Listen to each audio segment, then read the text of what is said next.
Hello and welcome students to the amazing platform of JK Bose Foundation classes। जैसे कि आप जानते ही हो कि आप लोगों के सामने केमिस्ट्री एक सीरीज चल रही है, वो क्लास 9th की केमिस्ट्री चल रही है और इसमें हमने ऑलरेडी 2 चैप्टर्स कंप्लीट किए हैं। First chapter matter in our surroundings and is matter around us pure, ये कंप्लीट हो चुके हैं बेटा। और आज हम आप लोगों के सामने chapter number 3 that is atoms and molecules, class 9th chemistry की चैप्टर नंबर 3 हम आप लोगों के सामने आज ला रहे हैं, that is the atoms and molecule. सबसे पहले हम बात करेंगे अभी तक जो हमने पढ़ा, दैट इज कि मैटर के बारे में हमने पढ़ा। मैटर क्या है, हाँ, सारे के एलिमेंट्स, कंपाउंड्स, सारे के सारी चीजें हमने पढ़ी। हाँ, तो इस चैप्टर में आप लोगों का मेन फोकस रहेगा एटम्स के ऊपर, हाँ, यानी एटॉमिक स्ट्रक्चर के ऊपर, जो नेक्स्ट आने वाला चैप्टर भी होगा। आप लोगों की बेस यहां से बने, ठीक है ना बेटा। एटम्स एंड मॉलिक्यूल यानी आप लोगों का मोल कंसेप्ट, जो आप लोगों के 11th 12th में आता है, मोल कंसेप्ट केमिस्ट्री में, वो यहां से आप लोगों का क्लियर और आप लोगों की एक बेस बन सकती है यहां से, अगर आप लोगों ने अपना 100% दे दिया तो। समझने की कोशिश करेंगे इंशाल्लाह, आराम से बैठना है और आराम से समझना है चीजों, ठीक है बेटा। तो अगर आप लोगों ने अभी तक पहले 2 चैप्टर्स केमिस्ट्री के नहीं देखे हैं, प्लीज बेटा वो पहले वो चैप्टर्स देख लो, बिकॉज ये कंटिन्यूटी है। पहला चैप्टर दूसरे चैप्टर के साथ रिलेट होता है, दूसरा चैप्टर तीसरे चैप्टर के साथ रिलेट होता है बेटा। तो यहां पे हम बात करेंगे एटम्स एंड मॉलिक्यूल्स के बारे में। Before going towards the topic, let us discuss the road map, let us discuss the syllabus of this chapter. इस चैप्टर में हमें पढ़ना क्या है, कहां से आना है, कहां तक हमें जाना है। तो सबसे पहले हम बात करेंगे बेटा इस चैप्टर के ओवरव्यू पे बेटा, ओवरव्यू पे। तो बेटा आप लोगों को जानते ही हो कि I am your chemistry mentor and my name is Jofra and this is the road map of this chapter, overview of this chapter, या जिसको हम बोल सकते हैं कि सिलेबस इस चैप्टर का बेटा। तो क्लियरली बोर्ड पे लिखा है, आप लोग स्क्रीनशॉट भी उठा सकते हो बेटा। तो सबसे पहला टॉपिक जो हमें इसमें पढ़ना है, that is about the history of atoms and molecules. History के बारे में जानना है हमें बेटा। किसके बारे में? हिस्ट्री के बारे में जानना है। हिस्ट्री के बारे में जानना है, किसके हिस्ट्री के बारे में जानना है? एटम्स एंड मॉलिक्यूल्स के हिस्ट्री के बारे में जानना है, बिकॉज मैटर हमने ऑलरेडी पढ़ा है। अब बात आने वाली है किनके ऊपर बेटा? एटम्स के ऊपर। और ये एटम्स क्या बनाते हैं? मॉलिक्यूल्स बनाते हैं। कैसे बनाते हैं, क्या बनाते हैं, यही सब चीजें हमें इसमें देखना है बेटा।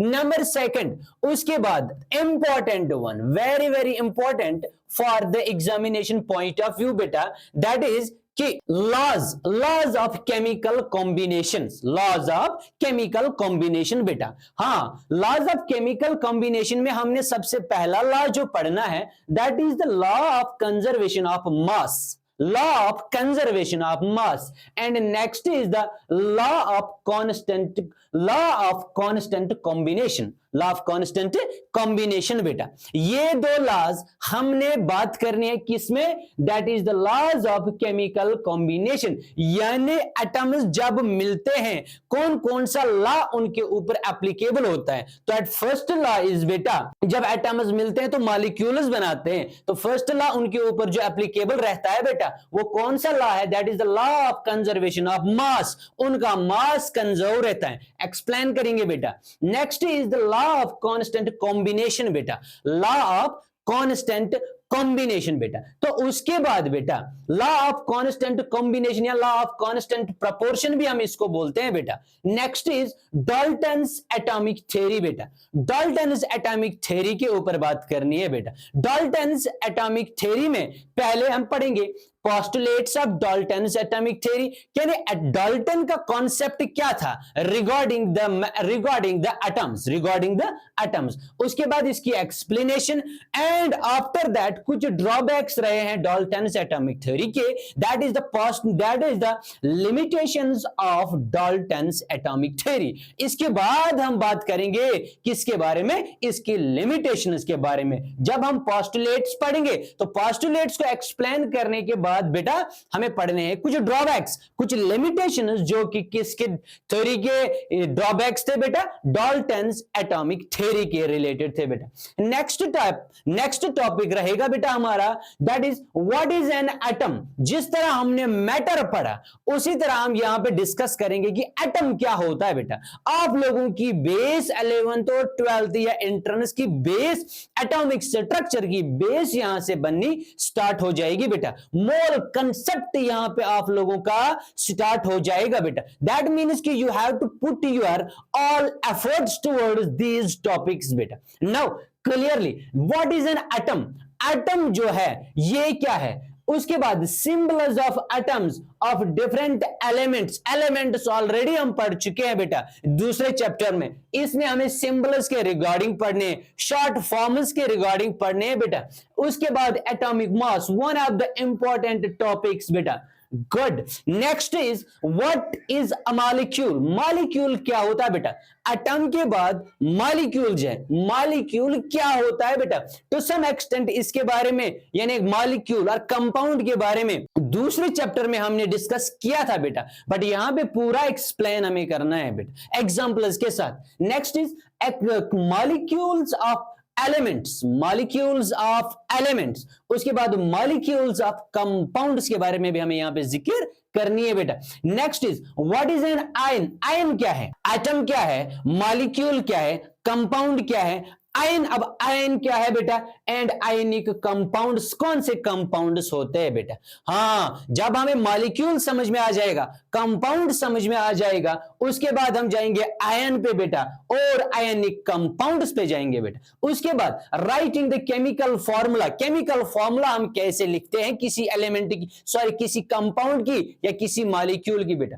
उसके बाद formula of simple compounds, formula of simple compounds, हम एक कंपाउंड में जो एलिमेंट्स मिलते हैं कैसे हम उनको मिलाते हैं और उनकी फॉर्मूला कैसे बनती है बेटा। डन। तो इसके बारे में यहां पे हमें सिंबल्स के बारे में भी समझना है, एलिमेंट्स के डिफरेंट सिंबल्स के बारे में भी हमें समझना है बेटा। नेक्स्ट इज यहां पे हम बात करेंगे मॉलिक्यूलर मास के बारे में, यानी मोल कंसेप्ट के बारे में हम यहां पे जिक्र करेंगे बेटा इसी चैप्टर में। That is molecular mass, formula unit mass and mole concept बेटा। ये हमारे लास्ट टॉपिक्स रहेंगे इसी चैप्टर के।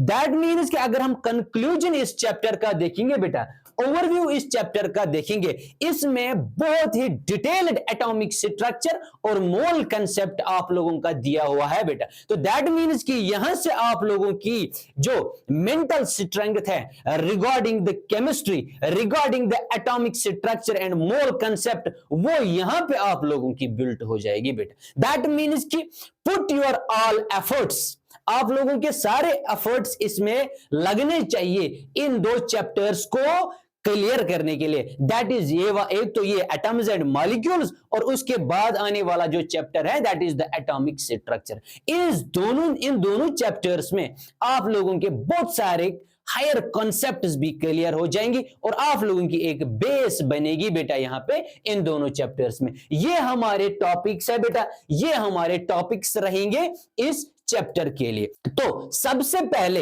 अगर हम बात करेंगे टिल नाउ, अभी तक हमने क्या पढ़ा, अभी तक हमने बात करी है बेटा मैटर के बारे में, अभी तक बात करी है बेटा हमने मैटर के बारे में। मैटर को हमने डिफाइन किया है कि मैटर क्या है। वी नो दैट, एक 2 मिनट हम लेंगे बेटा इसका ओवरव्यू देखेंगे अभी तक का।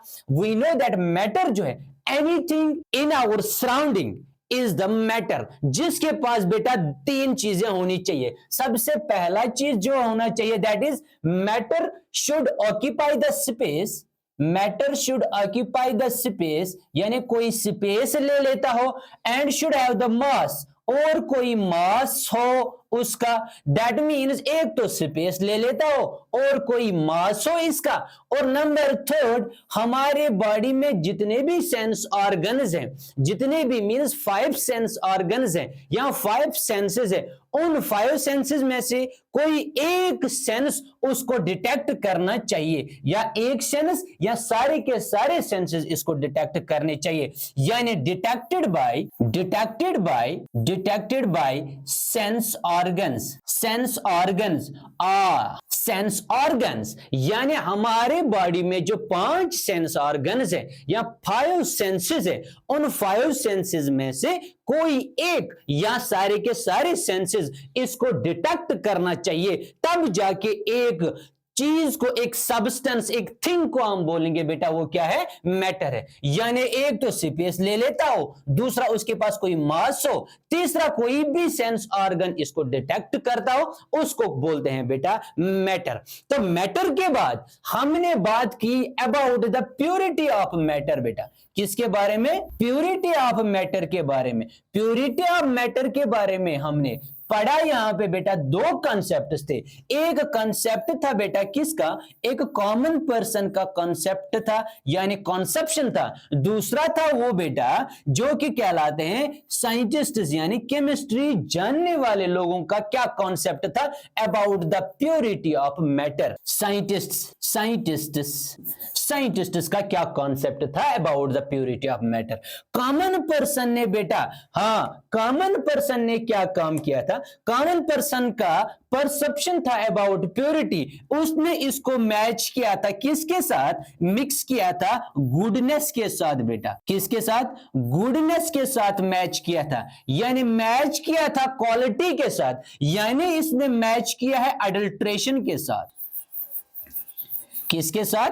अडल्ट्रेशन के साथ मैच किया था। यानी कॉमन मैन की परसेप्शन था बेटा कि अगर किसी भी चीज में, किसी भी सब्सटेंस में इंटरमिक्सिंग नहीं हो गई है, ये अडल्ट्रेशन नहीं हो गई है, दैट मीन्स कि वो क्या है, वो चीज बेटा वो है प्योर। बट अगर हम बात करेंगे साइंटिस्ट्स की, साइंटिस्ट्स ने अबाउट द प्योरिटी क्या बात की है बेटा? इनका कॉन्सेप्ट क्या था? साइंटिस्ट्स का कॉन्सेप्ट था बेटा कि किसी चीज को हम प्योर तभी बोल सकते हैं जब वो एक ही किस्म के पार्टिकल्स का बना हुआ होगा, यानी made up of only one kind of particles बेटा, made up of one kind of particle। that means ये particles को उन्होंने बोला था बेटा, ये particles जो है, ये particles बेटा एटम्स भी हो सकते हैं, ये पार्टिकल्स बेटा क्या हो सकते हैं? मॉलिक्यूल्स भी हो मॉलिक्यूल्स हो सकते हैं बेटा, और ये पार्टिकल्स बेटा आयन्स हो सकते हैं। दैट मीन्स कि एटम्स ही सिर्फ नहीं बनाते हैं प्योर सब्सटेंस, अगर मॉलिक्यूल भी है वो भी प्योर सब्सटेंस बनाता है, और अगर आयन भी है वो भी प्योर बनाते हैं, मगर एक ही किस्म के होने चाहिए बेटा। अगर हम बात करेंगे यहां पे साइंटिस्ट्स ने क्या बोला था, इन्होंने एग्जांपल दी थी एलिमेंट्स की, लाइक गोल्ड की एग्जांपल दी थी बेटा, लाइक यहां पे इन्होंने आयरन की एग्जांपल दी थी बेटा, सल्फर की एग्जांपल दी थी, हाइड्रोजन की एग्जांपल दी थी, और इन्होंने बोला था कि ये जो एलिमेंट्स है ये क्या है बेटा? ये प्योर है, बिकॉज ये बने हुए हैं एक ही किस्म के पार्टिकल्स का, दैट इज एटम्स। डन बेटा। और मॉलिक्यूल्स में इन्होंने बात की थी बेटा वाटर मॉलिक्यूल की, यानी H2O बेटा, H2O वाटर मॉलिक्यूल। अगर आप लोग यहां पे देख पा रहे हो कि वाटर के अंदर 2 टाइप्स के एलिमेंट्स है बेटा, एक तो हाइड्रोजन है, दूसरा ऑक्सीजन है बेटा। क्या है दूसरा? ऑक्सीजन है बेटा। मगर यहां पे जब हम वाटर को देखते हैं उसके अंदर सिर्फ और सिर्फ वाटर के ही मॉलिक्यूल्स दिखाई देते हैं बेटा। डन। इसी के साथ साथ इन्होंने आयन्स की बात की, NaCl यानी सोडियम क्लोराइड की बात की थी। उन्होंने बोला कि सोडियम क्लोराइड भी क्या है बेटा? एक प्योर मैटर है, प्योर सब्सटेंस है। क्यों है बेटा? बिकॉज उसके अंदर सिर्फ सोडियम एंड क्लोरीन के ही पार्टिकल्स देखने को मिलते हैं बेटा। तो ये था कॉन्सेप्ट कॉमन पर्सन का, ये था परसेप्शन किनका? साइंटिस्ट्स का परसेप्शन था बेटा। डन बेटा। तो आइए अब हम, ये था कुछ टॉपिक जो हमने पिछले चैप्टर में पढ़े थे regarding the purity of the matter, regarding the purity of the matter बेटा। तो आइए अब हम स्टार्ट करते हैं अपना चैप्टर आज का जो हमने पढ़ना है बेटा, दैट इज कि एटम्स और मॉलिक्यूल्स के बारे में क्या पढ़ना है हमें। सबसे पहले बात बेटा एटम्स एंड मॉलिक्यूल्स। जिस तरह एटम को बोला जाता है, जिस तरह मैटर को बोला जाता है एक बिल्डिंग ब्लॉक बेटा, इसी तरह एटम को भी मैटर का एक बिल्डिंग ब्लॉक माना जाता है, एक स्मॉलेस्ट पार्टिकल माना जाता है। तो इसका कॉन्सेप्ट सबसे पहले throw back in the history when we are talking about 500 BC, India के अंदर कुछ फिलोसफर्स निकले बेटा और इन्होंने डिविजिबिलिटी ऑफ मैटर के बारे में बात की थी बेटा, डिविजिबिलिटी के बारे में बात की थी। तो सबसे पहला फिलोसफर जो इंडिया का आया था उसने कब आया था बेटा? 500 BC में। और ये कौन आया? ये आया था महर्षि कनड बेटा। कौन आया था? महर्षि कनड बेटा। इसने क्या बोला? इसने बोला कि the idea of divisibility of matter was considered long back in India around 500 BC। तो सबसे पहले 500 BC में यहां इंडिया में इसके बारे में बात चल रही है, about the divisibility of matter के बारे। ये मैटर किसका बना हुआ होता है बेटा? तो सबसे पहला आया इंडिया का महर्षि कनड। इसने क्या बोला? इसने बोला he postulated that if we go on dividing matter, matter को इसने नाम दिया था बेटा पदार्थ। क्या नाम दिया था? पदार्थ। इसने बोला अगर हम मैटर को डिवाइड करते करते करते करते मैटर को हम सबसे फाइनेस्ट पार्टिकल में ले जाएंगे, मैटर को हम कितना भी डिवाइड करेंगे, जितना डिवाइड हमसे हो सके उतना हम डिवाइड करेंगे बेटा। और मैटर को इसने बोला है पदार्थ। एंड उसने क्या बोला?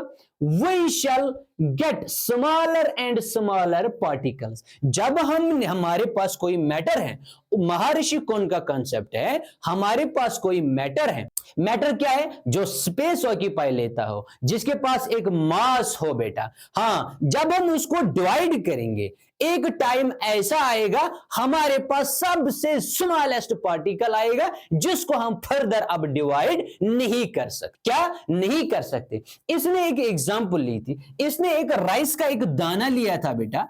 किसका? राइस का एक दाना लिया था इसने बेटा, लाइक दिस। राइस के एक दाने को इसने क्या किया?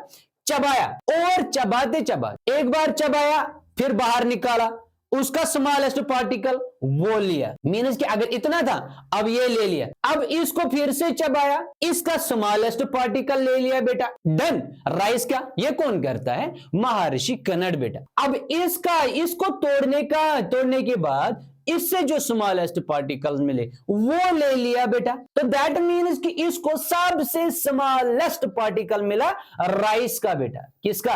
राइस का। यानी डिवाइड करते करते चबाते चबाते वो इस स्टेज पे पहुंच गया, उसको राइस के एक दाने का सबसे स्मॉलेस्ट पार्टिकल मिला बेटा। क्या मिला? सबसे स्मॉलेस्ट पार्टिकल मिला बेटा। हाँ, beyond which further division is not possible, he named these particles as परमाणु बेटा। इसने बोला हमारे पास पदार्थ होता है, कोई भी मैटर होता है जिसको उसने नाम दिया पदार्थ। जब हम पदार्थ को तोड़ेंगे बेटा, वहां ऐसे तोड़ेंगे कि लास्ट में हमें वो इतना स्मॉल पार्टिकल मिलेगा उस मैटर का, उस पदार्थ का स्मॉलेस्ट पार्टिकल मिला जिसको हम फर्दर अब ब्रेक डाउन नहीं कर सकते हैं। उन स्मॉलेस्ट पार्टिकल्स ने उसने इन स्मॉलेस्ट पार्टिकल्स को नाम दिया परमाणु बेटा। क्या नाम दिया? परमाणु। दैट मीन्स इसने बात की थी अबाउट द पदार्थ। किसके बारे में? पदार्थ के बारे में। और पदार्थ को इसने कन्वर्ट किया है किसमें? परमाणु में। सिंपल सा कॉन्सेप्ट दिया अराउंड 500 BC में इंडिया के एक फिलोसफर ने, जिसका नाम था महर्षि कनड। और महर्षि कनड ने बोला अगर हमारे पास कोई पदार्थ है यानी मैटर है, अभी मैटर नहीं था, अभी पदार्थ था, तो पदार्थ को इसने ब्रेक डाउन करते करते करते करते इसने सबसे स्मॉलेस्ट पार्टिकल इसका ले लिया। और जब इसके पास सबसे स्मॉलेस्ट पार्टिकल आ गया बेटा, उसने बोला कि अब मैं इसको फर्दर डिवाइड नहीं कर सकता। ये एक्सपेरिमेंट इसने किया था राइस के एक दाने के ऊपर बेटा। तो उसने बोला ये पदार्थ का सबसे स्मॉलेस्ट पार्टिकल जो मुझे मिला उसको इसने नाम दिया परमाणु। क्या नाम दिया बेटा? परमाणु। ये बात चल रही थी इंडियन फिलोसफर्स के बारे में अराउंड 500 बीसी। इसके बाद एक और फिलोसफर आ गया जो कि इंडिया का ही था बेटा, जिसका नाम था, क्या नाम था बेटा, एक और इंडियन फिलोसफर आया जिसका नाम था पकोड़ा काट्यायमा। काट्यायमा आया था बेटा, ये भी इंडिया का ही था। ये किसके बाद आया था, कन्नड़ के बाद आया था, काट्यायमा आया था। इसने क्या बोला, इसने बोला he said that these particles, यानी जिसको नाम दिया था कन्नड़ ने क्या, परमाणु, these particles यानी परमाणु normally exists in a combined form which gives us various forms of matter। बहुत ही अच्छी बात की थी इसने, किसने, काट्यायमा ने क्या बात की थी बेटा। अब देख लो कॉन्सेप्ट कहां तक पहुंचा था। कन्नड़ ने बोला था कि अगर मैं परमाणु पदार्थ को तोड़ूंगा स्मॉलेस्ट पार्टिकल में, फर्दर मैं उसको ब्रेक डाउन अब नहीं कर सकता हूं, उन स्मॉलेस्ट पार्टिकल्स को उसने नाम दिया परमाणु। अब ये आया, कौन आया, काट्यायमा आया। इसने क्या बोला, इसने बोला जो स्मॉलेस्ट पार्टिकल्स हमें मिले, जो कि परमाणु हमें मिले, जो फर्दर डिवाइड नहीं हो सकते, ये बेटा इंडिविजुअली नहीं प्रेजेंट होंगे, ये कंबाइंड स्टेट में होंगे। किसमें बेटा, कंबाइंड स्टेट में होंगे। और कंबाइन करने के बाद जब बहुत सारे ये परमाणु आपस में मिलते हैं तो हमें बहुत सारी चीजें मिलते हैं, that is the various forms of matter हमें मिलते हैं। बट बेटा ये थे फिलोसफर्स की बात, अभी तक कोई लॉ नहीं आया, अभी तक कोई प्रैक्टिकल नहीं हुआ था बेटा, कोई साइंटिफिक लॉजिक नहीं था बेटा, ये अभी लॉजिकली चल रही था, फिलोसफर्स की बात थी बेटा, कोई प्रैक्टिकल बात अभी तक नहीं हो रही थी। अब काट्यायमा की ने क्या बोला, काट्यायमा ने बोला, फिर से सुनो, said that these particles यानी परमाणु normally exists in the combined form। ये जो स्मॉलेस्ट पार्टिकल्स होते हैं बेटा, ये कंबाइंड फॉर्म में अवेलेबल होते हैं और इन्हीं से हम वेरियस फॉर्म्स ऑफ मैटर हमें मिलते हैं, मैटर के वेरियस फॉर्म्स मिलते हैं, चाहे सॉलिड मिले, चाहे लिक्विड मिले, चाहे गैस मिले या और कोई चीज हमें मिले बेटा। ये इन्हीं परमाणु को किया, जब ये केमिकली, जब ये कंबाइंड फॉर्म, जब ये मिलते हैं तो एक हमें किसी भी, कोई भी मैटर की कोई भी फॉर्म मिलती, कोई भी चीज मिलता है बेटा। ये काट्यायमा का कॉन्सेप्ट था। This combined form of atoms is now called molecules, now called molecules बेटा। एक अच्छी बात है बेटा, इधर ये देख, जब पदार्थ और परमाणु की बात चल रही थी बेटा, तो उसके बाद कुछ ग्रीक साइंटिस्ट्स आ गए बेटा, उन्होंने इस पदार्थ को नाम दिया बेटा एटम्स। क्या नाम दिया था बेटा, पदार्थ को नाम दिया था मैटर और परमाणु को नाम दिया उन्होंने एटम। और उन्होंने बोला ये भी कि अब ये परमाणु जो है ये क्या होते हैं, एटम्स होते हैं, और ये जो क्या करते हैं, this combined form of atoms यानी द कंबाइंड फॉर्म ऑफ परमाणु is now called as molecules बनाते हैं बेटा, इन्हीं को मॉलिक्यूल्स बोलते हैं। यानी परमाणु जो है उनको बोला है एटम्स। जब ये एटम्स कंबाइंड फॉर्म में आते हैं बेटा, ये एटम्स क्या है बेटा, एटम्स है। यानी जिसको कन्नड़ ने बोला या काट्यायमा ने बोला है परमाणु। परमाणु बेटा जब ये कंबाइंड फॉर्म में आते हैं ये क्या बनाते हैं, ये बनाते हैं बेटा मॉलिक्यूल्स। क्या बनाते हैं बेटा, मॉलिक्यूल्स बनाते हैं बेटा। आगे देख लो, वेरी गुड। अब देख लो, इंडिया के फिलोसफर्स जो कि 500 बीसी में आए थे, कन्नड़ आया था बेटा, काट्यायमा आया था बेटा, दोनों की बात हमने सुनी, दोनों ने क्या बोला। अब इसी के साइड लाइन में बिसाइड्स में ग्रीक फिलोसफर्स आए थे बेटा, दो ग्रीक फिलोसफर्स, एक का नाम था बेटा, एक का नाम था डेमोक्रेट्स और दूसरे का नाम था लूसिफस बेटा। लूसिफस और डेमोक्रेट्स ने क्या बात बोली, इनने बोला सजेस्टेड दैट if we, यही बात इन्होंने भी बोली, if we go on dividing matter, matter means बेटा पदार्थ, जिसको कन्नड़ ने पदार्थ बोला था बेटा। हाँ, a stage will come when particles obtained cannot be divided further।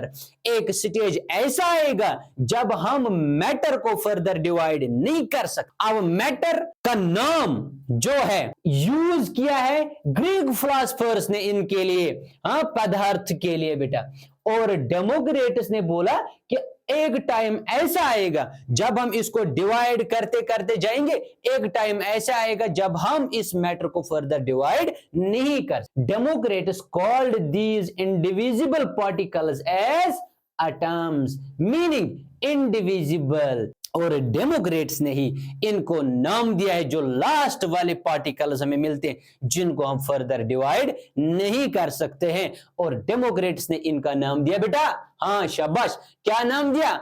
Atoms. Atoms की एक्चुअल मीनिंग क्या है? इनडिविजिबल, दैट मीन जिसको फर्दर हम डिवाइड नहीं कर सकते। ये किनका कॉन्सेप्ट था? ये कॉन्सेप्ट था ग्रीक फिलोसोफर्स का। एक्चुअली उन्होंने इंडियन फिलोसोफर्स के कॉन्सेप्ट को ही साथ उन्हीं उसी के साथ चलते गए और मीनिंग ये चेंज किया, कुछ टर्म्स चेंज किए बेटा, डन। तो इन्होंने बोला कि मैटर जो है उसको जब हम डिवाइड करते हैं, एक टाइम ऐसे आएगा जो स्मॉलेस्ट पार्टिकल हमें मिलेगा वो फर्दर डिवाइड नहीं हो सकता है, और इसी डेमोक्रेट्स एंड लुसिफर्स ने उसका नाम दिया, क्या नाम दिया?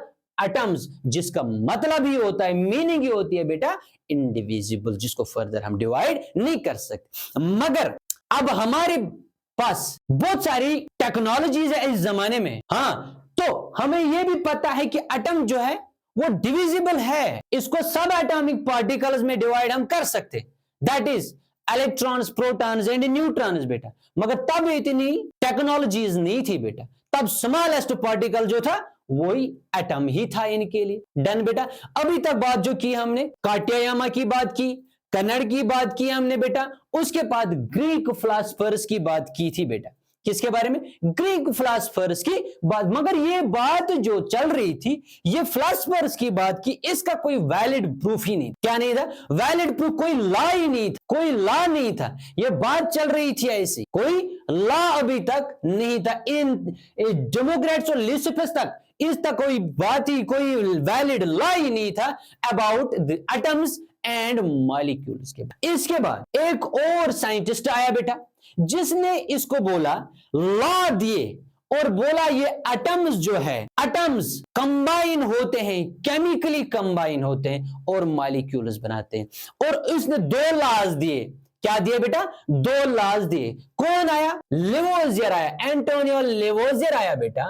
Lead the foundation of chemical sciences by establishing two important laws of chemical combination. Chemical combination, वहां पे अभी हमने बात की थी कि एटम्स जो है ये केमिकली कंबाइन होते हैं बेटा और बनाते हैं मॉलिक्यूल्स। और क्या बनाते हैं बेटा?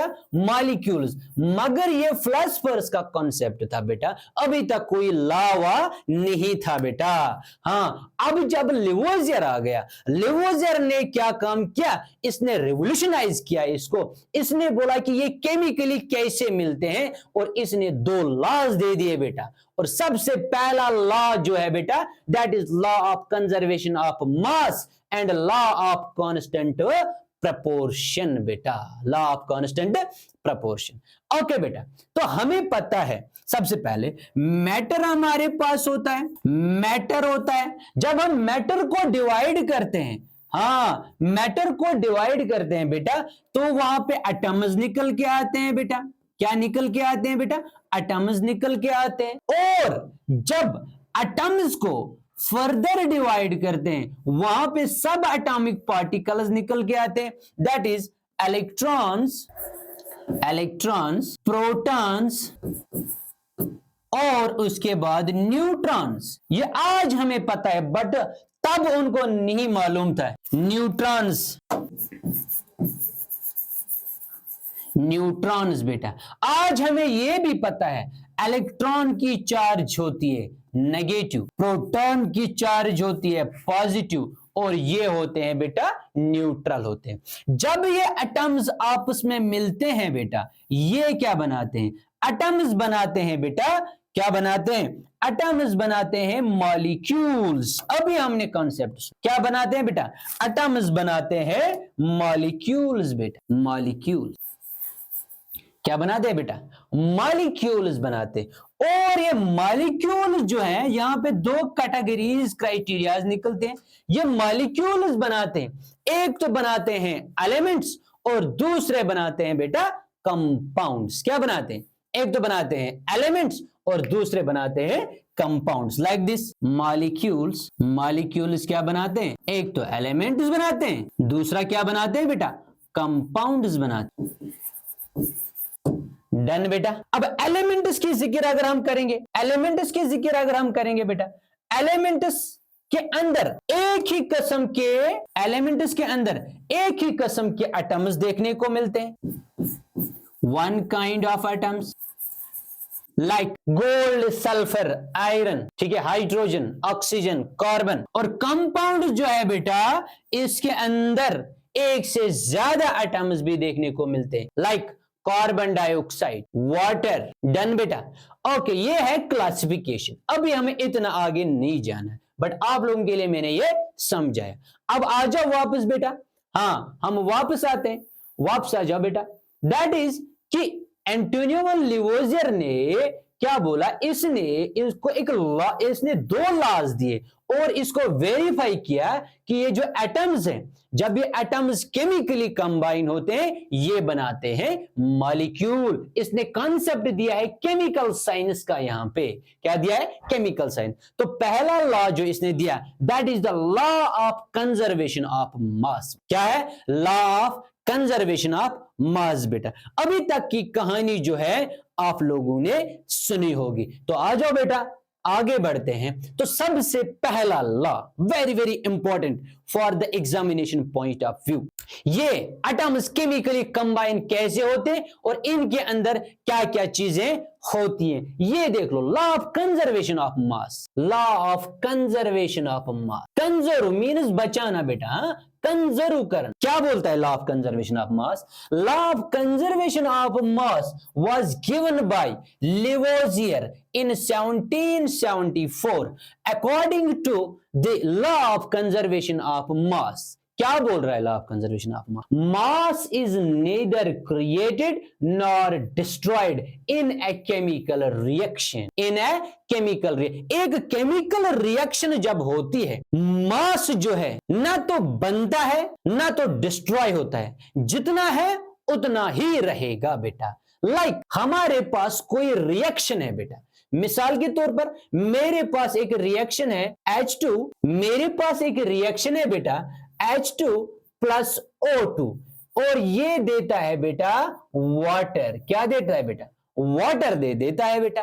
और इस वाले साइड के ये एक केमिकल रिएक्शन है बेटा। इस वाले साइड या मैं यहां पे दिखाता हूं बेटा, इधर आ जाओ। मेरे पास है H2 प्लस O2 है बेटा। डन। और ये क्या प्रोवाइड करता है हमें? वाटर मॉलिक्यूल बनाता है। इस वाले साइड ऑफ द रिएक्शन को हम बोलते हैं रिएक्टेंट्स, रिएक्टेंट्स बोलते हैं बेटा।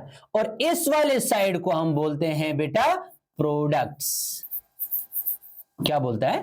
प्रोडक्ट्स। अब law of conservation of mass क्या बोलता है? Law of conservation of mass बोलता है कि जितना मास होगा रिएक्टेंट्स का, यानी mass of reactants, mass of यानी mass of reactants, mass of reactants is equal to the mass of products. Mass of products ये कहलाता है बेटा law of conservation of mass. क्या है ये बेटा? Law of conservation of mass. Law of conservation of मास बेटा। जब एक केमिकल रिएक्शन, ये एक केमिकल रिएक्शन है बेटा, केमिकल रिएक्शन है बेटा। हाँ, क्या बोलता है? लिवोजियर बोलता है 1774 में एक लॉ उसने दिया है, that is law of conservation of मास। उसने बोला एक केमिकल रिएक्शन जब होती है, मास जो है वही रहेगा, ना तो नया मास कोई बनेगा ना तो मास डिस्ट्रॉय होगा, जो है वही रहेगा। उसको हम कैसे समझेंगे? मीन्स कि जितना मास रिएक्टेंट्स का होगा उतना ही मास होना चाहिए या होगा किसका बेटा?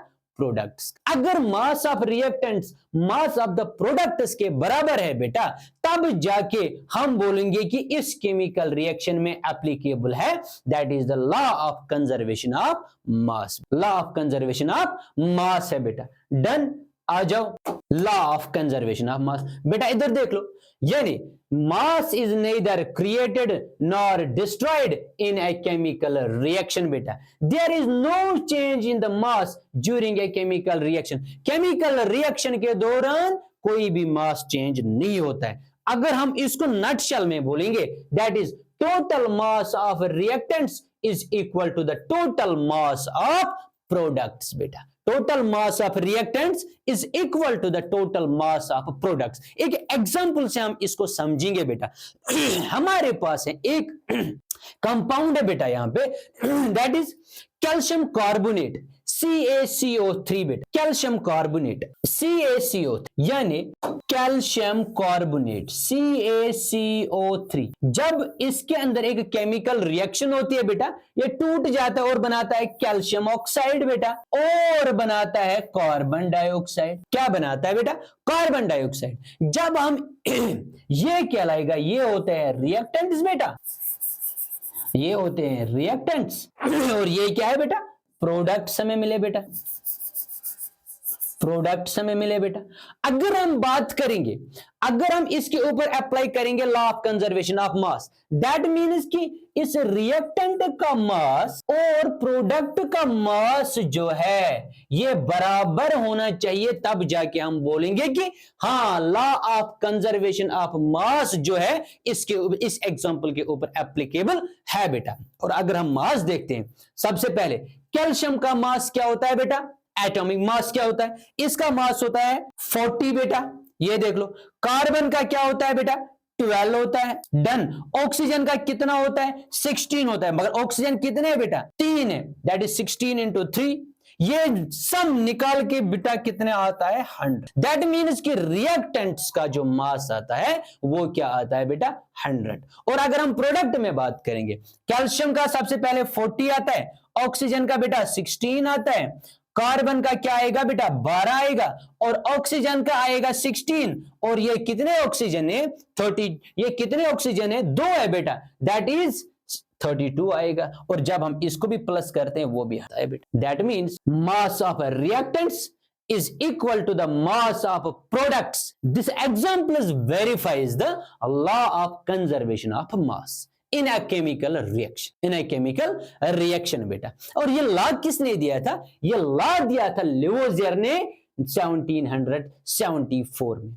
इसने वैलिडेट किया था इस लॉ। जब इसने इस लॉ को दे दिया, लॉज दे दिए, तो ये कंफर्म करता है कि केमिकल रिएक्शन में मास चेंज नहीं होता। जितने मास रिएक्टेंट्स में होगा उतना ही मास बनेगा किसमें बेटा? प्रोडक्ट्स में। डन, समझ में आई मेरी बात? वेरी गुड बेटा, आगे बढ़ो, शाबाश। ओके, एक क्वेश्चन है बेटा, यहां पे एक क्वेश्चन है जिसको हम वेरीफाई करेंगे। जिसको हम क्या करेंगे? वेरीफाई करेंगे कि क्या law of conservation of mass exist करता है या नहीं करता है। क्वेश्चन क्या है? एक आप लोगों के एनसीईआरटी का क्वेश्चन है बेटा, ये देख लो। Sodium carbonate reacts with the ethanoic acid to form the sodium ethanoate carbon dioxide and water बेटा, carbon dioxide and water. That means हमारे पास रिएक्टेंट्स 2 है, एक क्या है? Sodium carbonate and ethanoic acid. ये देख लो बेटा, sodium carbonate and ethanoic acid बेटा, ये हमारे पास क्या है? रिएक्टेंट्स है बेटा। तो इनको हम बोलेंगे कि ये क्या है? रिएक्टेंट्स। क्या है बेटा? रिएक्टेंट्स है। जब रिएक्शन केमिकल रिएक्शन हो जाती है तो प्रोडक्ट में क्या मिलेगा हमें? एक तो मिलेगा हमें सोडियम इथेनोएट, दूसरा क्या मिलेगा बेटा? Carbon dioxide, sodium ethanoate, carbon dioxide and water मिलेगा बेटा। डन। तो ये इनको हम बोलेंगे ये क्या है? प्रोडक्ट्स है, प्रोडक्ट्स। डन। हमें क्या कंफर्म करना है? लॉ ऑफ कंजर्वेशन ऑफ मास। अब ये क्वांटिटी यहां पे दी है, that is in experiment 5.3 grams of sodium carbonate, ये ले लो बेटा, 5.3 grams of sodium carbonate reacts with 6 grams of ethanoic acid. Ethanoic acid के कितने ग्राम्स है बेटा? 6 ग्राम्स है। हाँ, जब ये रिएक्ट करते हैं, ये क्या बनाते हैं? ये बनाते हैं सोडियम इथेनोएट। कितना? ये देख लो, सोडियम इथेनोएट कितना है बेटा? 8.2 ग्राम्स है बेटा, ये देख लो 8.2 ग्राम्स। और sodium ethanoate 2.2 grams of carbon dioxide, ये देख लो 2.2 grams of carbon dioxide and 0.9 grams of water यहां पे रिलीज होती है बेटा, ये देख। अब देख, law of conservation of mass क्या बोलता है? Total mass of reactants is equal to the total mass of products बेटा। ये देख लो, रिएक्टेंट्स में मास कितना है? That is 5.3 grams and 6 grams. जब हम इसको प्लस करेंगे और वो क्या आता है? 11.3। क्या आता है बेटा? 11.3 ग्राम्स। और यहां पे देख लो, जब हम इन तीनों का मास को क्या करेंगे? सम अप करेंगे बेटा, वो क्या निकलता है? दैट मींस रिएक्टेंट्स क्या आया? 11.3 ग्राम्स बेटा। क्या आया? 11.3 ग्राम्स। अब देख लो प्रोडक्ट्स का, 8.2 प्लस 2.2 प्लस 0.9, वो भी आता है 11.3 ग्राम्स। 11.3 ग्राम्स बेटा। दैट मीन्स कि इससे हमारा लॉ जो है, that is law of conservation of मास, जिसको लिवोजर ने दिया है, ये कंफर्म हो जाता है। Mass of reactants in a chemical reaction is equal to the mass of the products. That is mass can neither be created nor destroyed बेटा। आप लोगों की एनसीईआरटी की ये क्या है बेटा? एग्जाम्पल है। डन। होप कि आप लोगों ने लॉ ऑफ कंजर्वेशन ऑफ मास को अंडरस्टैंड किया। डन बेटा। आ जाओ नेक्स्ट पे चलते हैं बेटा। Next law, that is the law of constant proportion बेटा। लॉ ऑफ कांस्टेंट प्रपोर्शन, ये लॉ दूसरा लॉ है बेटा। ये देख, this law was given by the Proust in 1779 में बेटा। It noted that many compounds were composed of 2 or more elements. Many compounds were made up, composed of 2 or more elements. ये तो हमें पता है कि एक कंपाउंड जब बनता है वो एक से ज्यादा एलिमेंट्स का बना हुआ होता है। 2 or more एलिमेंट से बना होता है। And each such compound had the same elements. और जब कंपाउंड बनता है, उस कंपाउंड में जो एलिमेंट्स होते हैं वो हर हमेशा सेम रहते हैं बेटा, in the same proportion. But उसके अंदर वो जो एलिमेंट्स उस कंपाउंड के होते हैं वो एक सेम प्रपोर्शन में हमेशा उसके अंदर रहते हैं बेटा, irrespective of where the compound came from और वेयर हु प्रिपेयर्ड इट। क्या बोलता है Proust in the law of constant proportion? क्या बोलता है? हमारे पास कोई भी कंपाउंड है बेटा, हमारे पास कोई भी कंपाउंड है। देख लो बेटा इधर, हमारे पास कोई भी कंपाउंड है। ये बोल रहा है कि कंपाउंड बना हुआ होता है 2 या 2 से ज्यादा एलिमेंट्स, 2 और मोर एलिमेंट्स का बेटा। और ये जो एलिमेंट्स जो होते हैं बेटा, ये हर हमेशा सेम रहेंगे। क्या रहेंगे बेटा? सेम रहेंगे। एक तो एलिमेंट सेम रहेंगे और दूसरा इसके अंदर सेम प्रपोर्शन भी रहेगा, सेम प्रपोर्शन भी रहे। That is law of constant proportion. Example लेंगे हम बेटा। एग्जांपल क्या लेंगे? एग्जांपल, अगर हमारे पास कंपाउंड है, फॉर एग्जांपल कार्बन डाइऑक्साइड, या हमारे पास एग्जांपल है वाटर। डन बेटा। एग्जांपल किसकी है? कार्बन डाइऑक्साइड की, या है किसकी? वाटर की एग्जांपल है बेटा। ये देख लो मेरे पास, मुझे बनाना है एक वाटर मॉलिक्यूल या वाटर कंपाउंड बनाना है बेटा। तो सबसे पहले मुझे पता है वाटर के अंदर 2 एलिमेंट्स होते हैं। एक तो होता है हाइड्रोजन और दूसरा क्या होता है बेटा? ऑक्सीजन। डन। समझ में आई मेरी बात? चाहे वाटर आप किसी भी सोर्स से ले लो, वाटर के अंदर यही 2 एलिमेंट्स देखने को मिलेंगे। कौन कौन सा बेटा? एक तो मिलेगा इसके अंदर हाइड्रोजन और दूसरा क्या मिलेगा बेटा? ऑक्सीजन। और अगर हमने बात की है कार्बन डाइऑक्साइड, किसकी बात की है?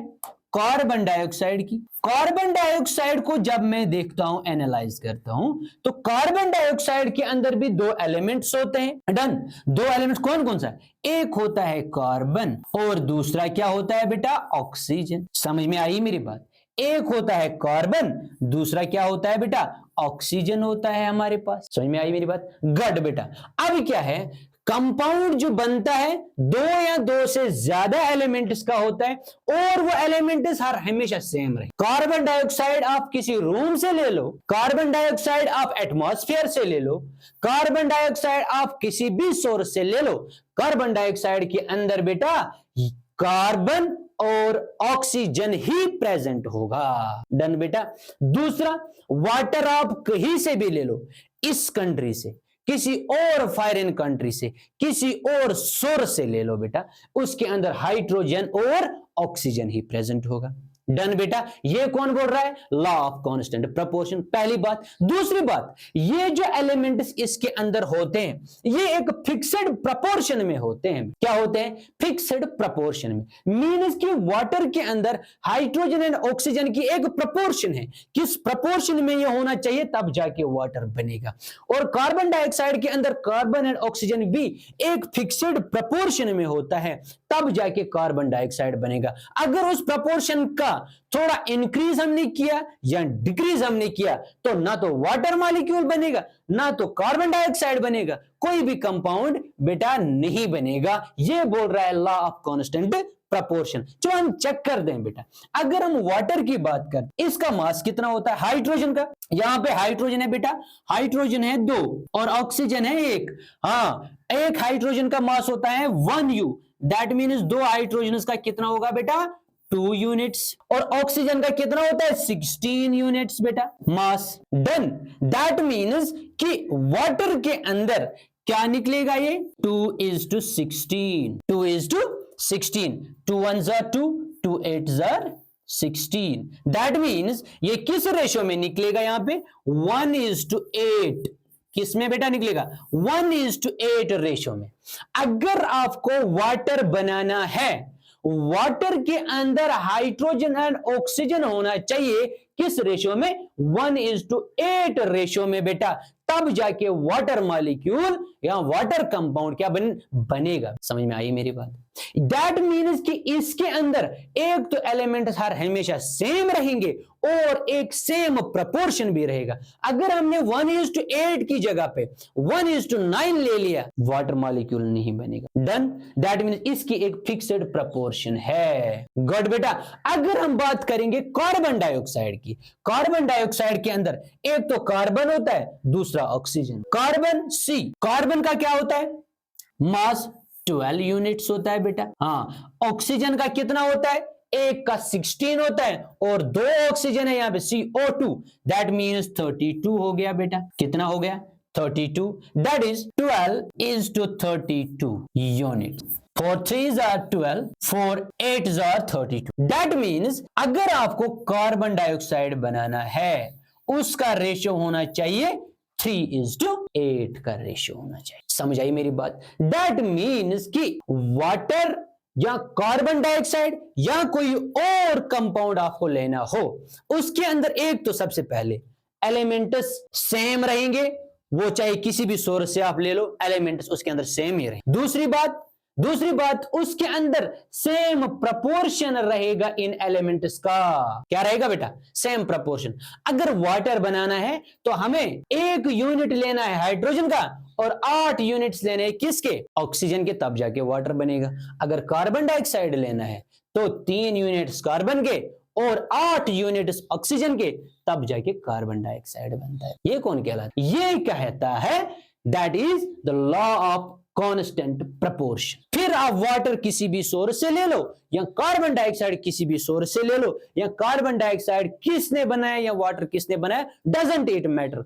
रेशियो एलिमेंट्स जो है सेम के सेम ही रहेंगे बेटा। ये देख लो, compounds had the same elements, जो तो हमने देखा, इन द सेम प्रपोर्शन, ये भी देखा, irrespective of where the compound came from और हु prepared it। Okay बेटा। In a chemical substance the elements are always present in a definite proportion by mass बेटा। दैट मीन्स कि हम ये proportion जो लेते हैं किसके लेते हैं बेटा, मास। डन। तो same proportion by mass, 1 unit by mass किसका लेना है, हाइड्रोजन का, और 8 यूनिट्स बाय मास लेना है किसका, ऑक्सीजन का, तब जाओगे वाटर बनेगा। और इसी के साथ 3:8 यूनिट जब हम लेंगे कार्बन और ऑक्सीजन की, तब जाके बनेगा बेटा कार्बन डाइऑक्साइड। होप कि आप लोगों ने law of conservation of mass and law of constant proportion जो है अच्छे से समझा होगा बेटा। चलो बेटा डन। हाँ, तो आज हमने क्या पढ़ा बेटा, आज हमने एक नया चैप्टर स्टार्ट किया, इसकी इंट्रोडक्शन थी बेटा आज, जो था हमारा that is the atoms and molecules. और एटम्स एंड मॉलिक्यूल्स में बेटा सबसे पहले हमने बात की थी ओवरव्यू यानी सिलेबस के बारे में। उसके बाद हमने बात की थी बेटा किसके बारे में, बात की थी history of atoms and molecules के बारे में, जिसमें हमने इंडियन फिलोसोफर्स की बात की, महर्षि कुन एंड काटियायामा की बात की थी, उसका कॉन्सेप्ट देखा था बेटा हमने, ये देख लो काटियायामा का कॉन्सेप्ट। उसके बाद हमने बात की थी ग्रीक फिलोसोफर्स यानी डेमोक्रेट्स एंड ल्यूसिफस का कॉन्सेप्ट, जिन्होंने एटम्स, मैटर और एटम्स का जिक्र किया था बेटा। उसके बाद आया जिसने केमिकल साइंस दे दिया, केमिकल रिएक्शंस दे दिया बेटा, केमिकल कॉम्बिनेशन का कॉन्सेप्ट दे दिया, इसमें 2 लॉज दे दिए, that is the law of conservation of mass and law of constant proportion. Lavoisier ने दे दिया और ये दे दिया फ्रोस्ट ने बेटा। डन। हाँ, तो उसके बाद हमने जो बात की थी that is the law of conservation of mass, that is the total mass of reactants is equal to total mass of products. ये बेटा एग्जांपल भी दी हुई है। हाँ गुड बेटा। इसके बाद हमने बात की थी, ये क्वेश्चन जो आप लोगों के सामने था, आप लोगों के एनसीईआरटी पे ये क्वेश्चन है बेटा ऑलरेडी। उसके बाद हमने बात की थी किसके बारे में, लॉ ऑफ कांस्टेंट प्रपोर्शन के बारे में, ये उसकी कुछ एग्जांपल्स है बेटा। हाँ, तो दैट मीन्स कि आज जो हमारा पहला टॉपिक इंट्रोडक्टरी क्लास इस चैप्टर का था वो खत्म हो गए, और होप कि आप लोग इसको एंजॉय करोगे, और अपना अगर आप लोगों को पसंद आएगा अपना प्यार भी दिखाना, इस पे लाइक सब्सक्राइब शेयर भी कर देना बेटा वीडियो को। और अगर कोई क्वेरी हो let me know in the comment section, और मिलते हैं अगले क्लास में, अगले लेक्चर में। तब तक के लिए अल्लाह हाफिज।